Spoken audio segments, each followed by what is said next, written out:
Welcome back to the Mountain Morning Show, where we jump right in right now with 1 Million Cups. This is all about the entrepreneurs, and that's why I'm very happy to have Brandon Stoddard here with 1 Million Cups, first of all.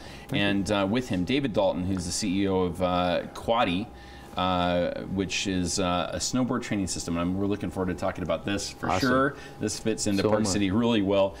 Stu Macinnes, who is here with the company Maximus and Extreme Living Solutions, which is all about the tiny homes. I'm a big fan of this, so I'm excited to talk about that as well. These are some good entrepreneurs you got. Yeah, this is going to be a fun This one's different. Yeah. I like it. We like the creative stuff. Yeah, I mean, we've had everything from publishing to, I mean, you name it. And now we're talking tiny homes. That's going to be fun.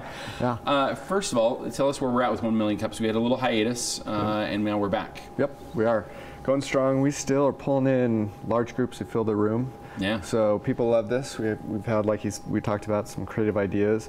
A lot of entrepreneurial activity going on in Utah, so it's really exciting. Last, I think we talked, it was mostly, we were talking like electronics and things like that. And as we said, I mean, we've really run the gamut. Snowboard training systems, I guess we need to switch right to that, because that's exciting. You bet. So tell us a little bit about what you're doing, David. Well, I started, I skied all my life. Okay. And so when my teenage daughters decided they were going to learn how to snowboard, I thought, well, I'll give it a try. Yeah. I got up, and I'm kind of a self-trained kind of guy. Yeah, so you just started doing it. Started doing it, and I had a lot of bumps and bruises. My daughters got your bell rung pretty good a couple of times, exactly. I'm sure. Yeah. Caught a couple of bad edges. Yeah. And so after that season, my daughters had a couple of bad accidents, and so I got thinking, and I come up with this idea of a little rail where we could put a snowboard on it, and come up with the Ogden Valley Snowboard Trainer. Really? Okay, I think we have a little bit of footage of this because I want to see what this looks like. This is a little different than I was expecting, but wow. Okay, yeah, here, this is Taryn, and this is her second lesson on the trainer. And at first, they're a little uncomfortable, but they catch on really fast. Notice how she tilts back and forth, she pivots. She's kind of twisting the board, and also she's adjusting pressure on the back. See how she slipped off? If she has her pressure right, then she stays on the rail. And so these are the 4 board concepts in ASSI, the American Association of Snowboard Instructors. We teach those 4 concepts right on the trainer. And when our students get up on the snow, instructors love them, because they already understand what they're trying to do. The mechanics of how the board moves. And they have the muscle memory. Interesting. Yeah, you look at this and you kind of have to think about, okay, yeah, there would be snow underneath that instead of the, the rail, as you say. And the motion is dead on.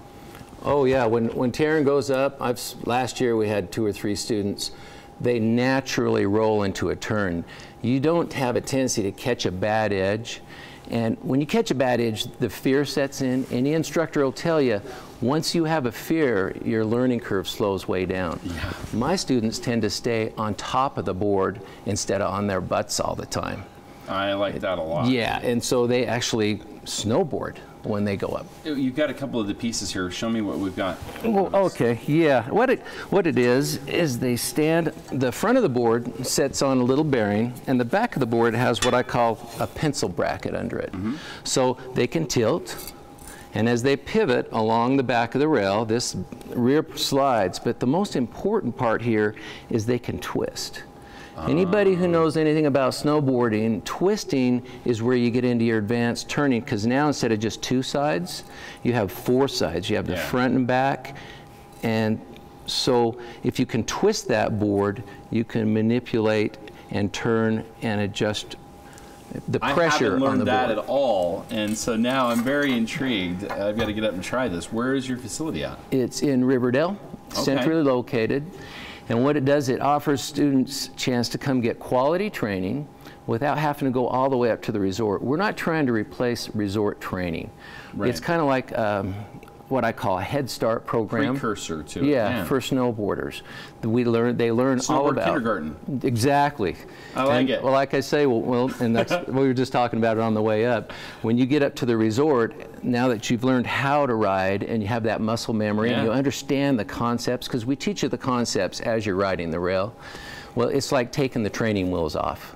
And you just go up, and like I say, our students, they just stand on the board, they ride, and they have a lot of fun. That's ideal. Yeah, I got to say, Brandon, this is impressive. How did you find? How did you guys find each other? Gosh, I don't know. Did you attend a 1 Million Cups event? We watched some on your videos and online. And my friend Travis, who's sitting over here, he actually goes to Weber State College, and Brandon's interacted with Weber State. There you go. We have we're going to actually. We're in negotiation right now to take all of the students from Weber State College that go snowboard training at Powder Mountain. We're going to pre-train them.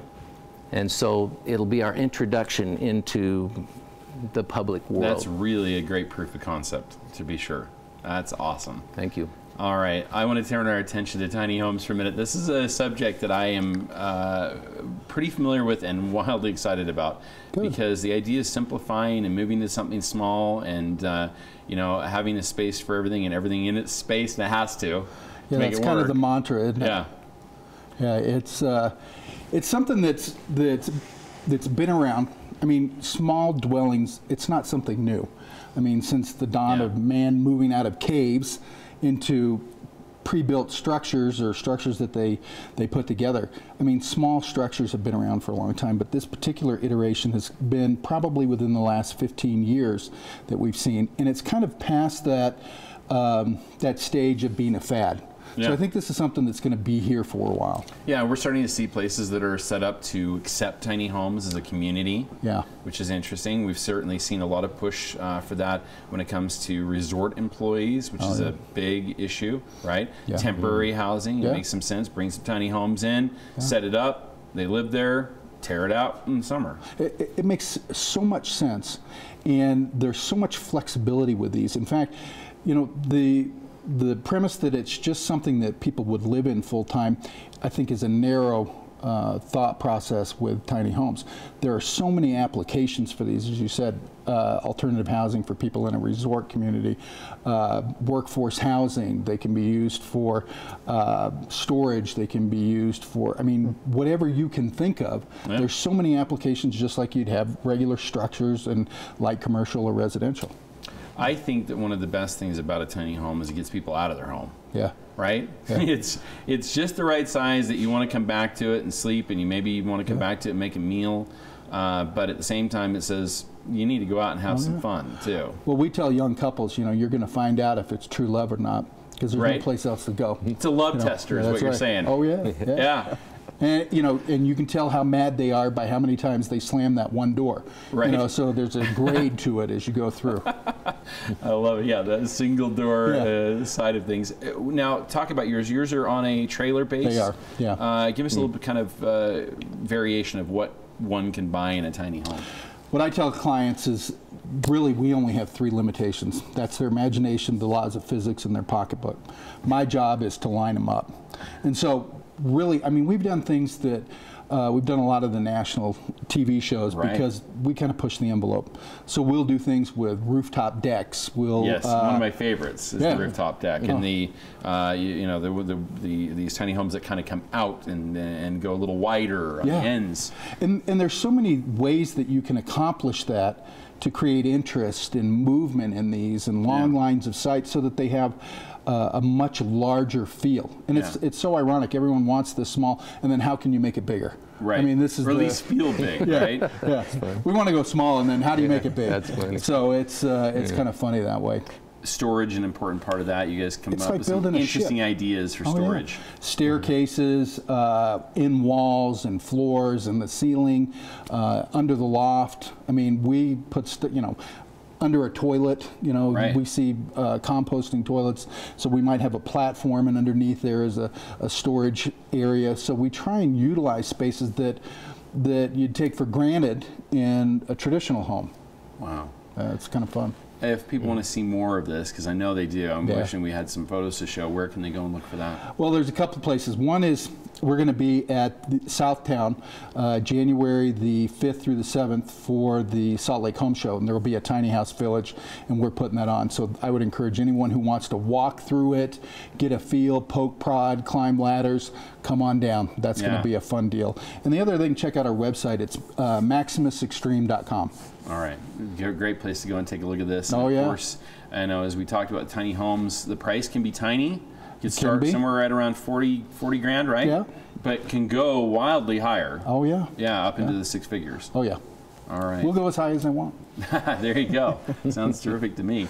And certainly that's one place to check them out is at Southtown. But in the meantime, you could just come to 1 Million Cups and see some photos and learn a lot more. Yeah. So next Wednesday, 9 to 10 a.m., we'll listen to both these great entrepreneurs on what they're doing and how as a community we can help them progress their business. Yeah, that's what 1 Million Cups is all about. Can you give us a little more on the kind of the mission, so to speak?